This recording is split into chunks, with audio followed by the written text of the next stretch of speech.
So I'm back in the Blanky Fort. Abba wanted me to talk to you guys about what the King of Lies is. And well, Jesus, he went on a walk for nearly 2 decades. He left home and he went searching for truth. He walked a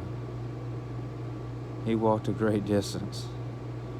And traveled a great distance. It wasn't all walking. He touched down in France. He went to England.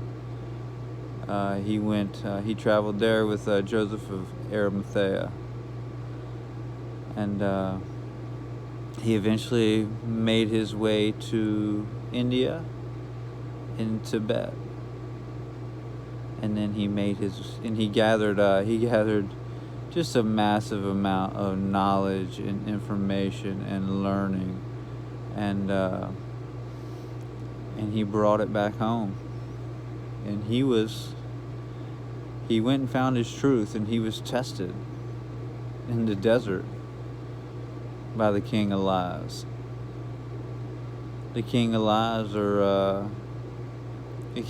is the thing that calls you back from the voice of God that has called you forward.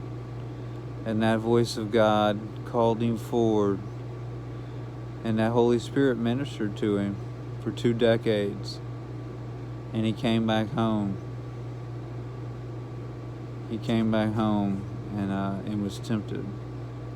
He was tempted in the desert. He came back home, and all those doubts started coming back in. Religion started questioning him. I'm sure that there was family and friends that started questioning him, and all these things. They cause you to doubt the promises that God has spoken into you.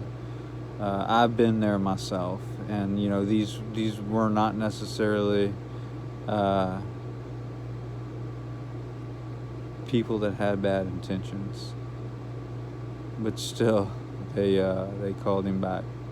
They call us all back, and so basically, the King of Lies is anything that makes you doubt what God has told you and promised you, and make you question the way forward. And so this isn't always something that is necessarily evil or bad, but it's just about the way it presents itself to you.